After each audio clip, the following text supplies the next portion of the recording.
कैसे हैं दोस्तों। आई होप आप ठीक होंगे। तो आज एक मैं नया टॉपिक लाया हूँ। जो आपने सुना होगा फॉर्म 71 क्या होता है, क्यों फिल करते हैं। आज मैं ये सब सारी चीजें आपको एक्सप्लेन करूंगा। आपको प्रैक्टिकली दिखाऊंगा कि फॉर्म कैसा होता है, क्या क्या डॉक्यूमेंट अटैच करते हैं। तो सबसे पहले मैं आपको एक्सप्लेन करना चाहूंगा इसका पर्पस और क्यों ये इंट्रोड्यूस किया। क्या जरूरत थी जो फॉर्म 71 इंट्रोड्यूस हुआ और क्यों हम फिल करते हैं। तो चलिए शुरू करते हैं।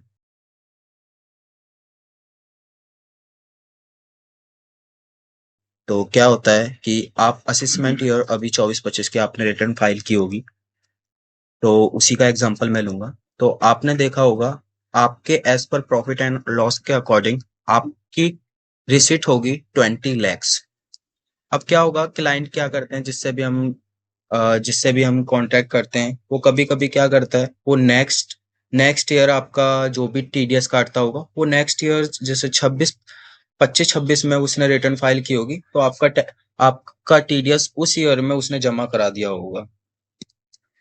तो एज पर जब हम रिटर्न फाइल करते हैं, तो हम क्या करते हैं कि एज पर प्रॉफिट एंड लॉस अकाउंट आपकी 20 lakhs इनकम आ रही है, और फॉर्म 26 है, इसमें देखोगे तो आपकी 10 lakhs आ रहा होगा, जिसपे 10,000 का टैक्स क्रेडिट आ रहा होगा। तो आपने रिटर्न फाइल करते वक्त क्या किया होगा, मैं आपको दिखा देता हूँ। तो एज एज पर सेक्शन 199, वो मैं बाद में एक्सप्लेन करूंगा, बट थोड़ा मैं हिंट दे देता हूँ। एज पर सेक्शन 199 क्या होता है कि अगर आप कोई भी इनकम ऑफर टू टैक्स कर रहे हैं, तो आप सिर्फ पर्टिकुलर उसी टैक्स क्रेडिट को क्लेम कर सकते हो जो आप ऑफर टू टैक्स कर सकते हो, और जिस ईयर में ऑफर टू टैक्स कर रहे हो उसी ईयर में आपको क्रेडिट मिलेगा। तो अभी आपने 24-25 की रिटर्न फाइल की होगी, तो उसमें आपने offer income offer to tax तो 10 lakhs किया होगा, बट क्रेडिट आपने सिर्फ 10,000 का ही क्लेम किया होगा। जो आपका टीडीएस कटा होगा वो आपके फॉर्म 26 से 24-25 में भी आ रहा होगा, बट नेक्स्ट ईयर के फॉर्म 26 एस में आओगे तो आपको 20 lakhs की रिसिप्ट मिलेगी, और जिसमें 10,000 का टैक्स क्रेडिट मिलेगा। बट ए वाई 26-25 में क्या होगा, आपकी टोटल रिसिट ही 10 लाख की है। तो आप ऑफर टू टैक्स तो 10 लाख ही करोगे, और उस पे जो भी क्रेडिट, तो इसको मैंने एग्जांपल यहाँ पे दिया है। तो आप 24-25 में आओगे तो ऑफर टू टैक्स तो 10 ही करोगे, और टैक्स क्रेडिट आप जो भी लोगे 10 लोगे। अब आपके फॉर्म 26 में तो 20,000 आ रहा है, लेकिन आपने 10,000 लिया, 10,000 ही क्लेम किया है। बाकी 10,000 कहाँ जाएगा? तो 10,000 जो कैसे क्लेम करना है, उसके लिए ही फॉर्म 71 इंट्रोड्यूस किया है। तो चलिए मैं समझाता हूँ ये क्यों आया, क्या आया, सारे सेक्शन वाइज। अगर आपको किसी को एक्सप्लेन करना हो तो आप सारी चीजें एक्सप्लेन कर सकते हो क्यों आया।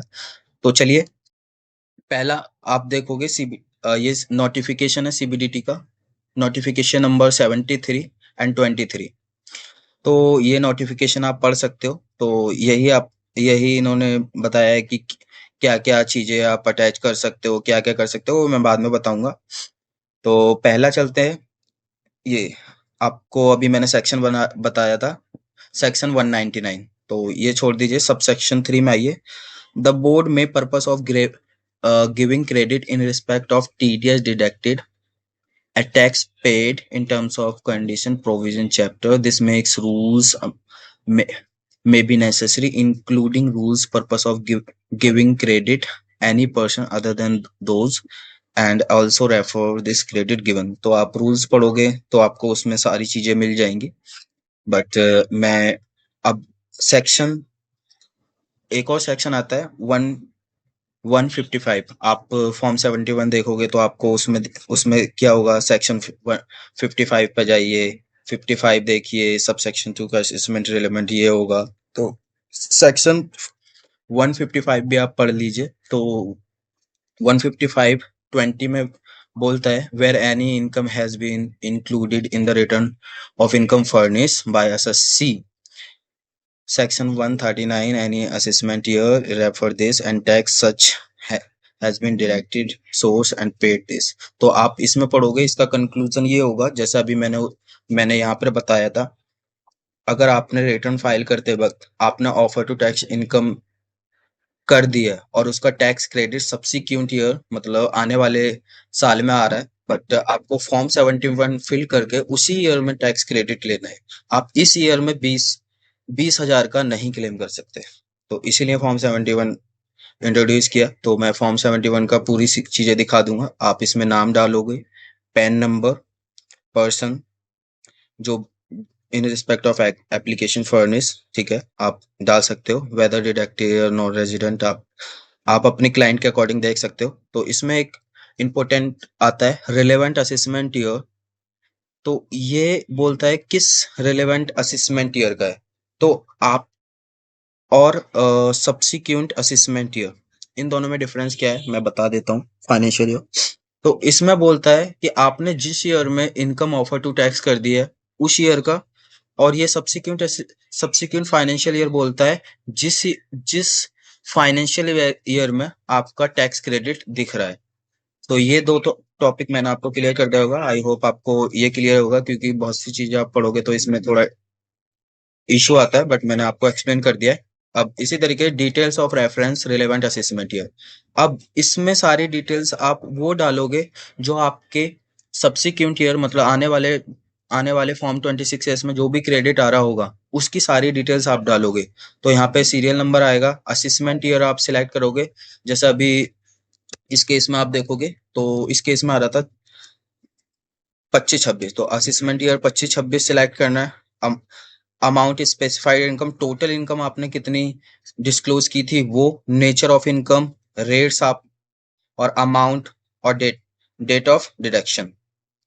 मैं आपको ये प्रैक्टिकली भी दिखाऊंगा, बट अभी आपको यहाँ पे दिखा देता हूँ दोबारा से। Rates on tax deducted, payment, section, amount claimed, name of deductor, tan of deductor, pan of deductor, वो वेरिफिकेशन होगा और ये सब चीज़ होगा। डॉक्यूमेंट्स के लिए मैं बता देता हूँ। डॉक्यूमेंट्स इसमें आपको अटैच करने होंगे किसी की भी आईडी, ई फाइलिंग पे जाना, फॉर्म पे जाना और फाइल फॉर्म पे जाना, और इसमें लास्ट ऑप्शन आ रहा होगा, इस पे जाओगे और लास्ट में सबसे लास्ट में आपको फॉर्म 71 दिखेगा। आप इस पे क्लिक करना, असेसमेंट ईयर सिलेक्ट करना, किस असेसमेंट ईयर के लिए आप कर रहे हो। तो अभी आप जिस ईयर में आपने इनकम ऑफर टू टैक्स किया उस असेसमेंट ईयर को सिलेक्ट करिए। जैसे कि अभी 24-25 का अभी खुला नहीं है, तो 23-24 का अभी इसको सिलेक्ट करोगे। उसके बाद गेट स्टार्ट, उसके बाद ये फॉर्म खुल जाएगा। आप जैसे आपका नाम आ जाएगा, पैन आ जाएगा, ये सारी चीजें आप देख लोगे, एड्रेस। उसके बाद आपने रिटर्न का फाइल की थी वो फर्निश कर दीजिएगा, असेसमेंट ईयर जो 23-24 की फाइल की थी। उसके बाद सब्सिक्वेंट ईयर, अभी जैसे मैंने अभी करंट केस बताया था 26-25, यहाँ पे सिलेक्ट कर सकते हो, बट अभी ऑप्शन नहीं है। उसके बाद से फिर इसके बाद वेरिफिकेशन डिटेल्स, डॉक्यूमेंट्स में मैं बता देता हूँ। डॉक्यूमेंट्स में आप ROI फॉर्म और फॉर्म 26S और फाइनेंशियल्स, और दोनों फॉर्म 26 अटैच कर सकते हो, जो 24-25 और 25-26 दोनों को अटैच कर देना। उसके बाद सिग्नेचर जो भी है वो कर देना। एक और चीज इसमें रह चुकी है, अभी यहाँ पर आपको दिख रहा होगा, यहाँ पर ये सिलेक्ट करने के बाद एक ये डिटेल्स खुल जाएगी। तो वो सेम आपको दिखाने की जरूरत नहीं है, वो सेम डिटेल्स यही है। अब मैं दिखा देता हूँ जो आप, तो आइए दोस्तों, जैसे अभी आप फॉर्म 71 देख रहे होगे, तो एप्लीकेंट नेम आ जाएगा, पैन आ जाएगा, नेम आ जाएगा, फिर यहाँ पर पैन, उसके बाद एड्रेस आ जाएगा। उसके बाद आप देखोगे ये असेसमेंट ईयर 23-24 में मैंने इनकम ऑफर टू टेस्ट किया, तो उसका फॉर्म फिल किया हुआ है। तो आप देखोगे 23-24 डाल दिया। उसके बाद रिटर्न जिस डे पे मैंने रिटर्न फाइल की थी वो, और ये फाइनेंशियल ईयर सिलेक्ट किया है। आप कंफ्यूज नहीं होना कि 23-24 और 23-24 आ रहा है, ये फाइनेंशियल ईयर है। ये AY 24-25 हो गया, इनकम जिसमें मेरा टैक्स क्रेडिट आ रहा है।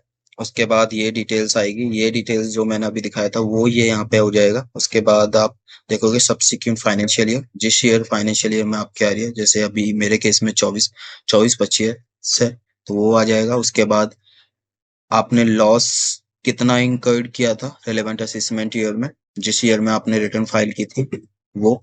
उसके बाद जो पर्टिकुलर अमाउंट है अब सपोज कीजिए कई एक 10 पे कितना आपने इनकम दिखाया था वो, उसके बाद किस हेड की इनकम है,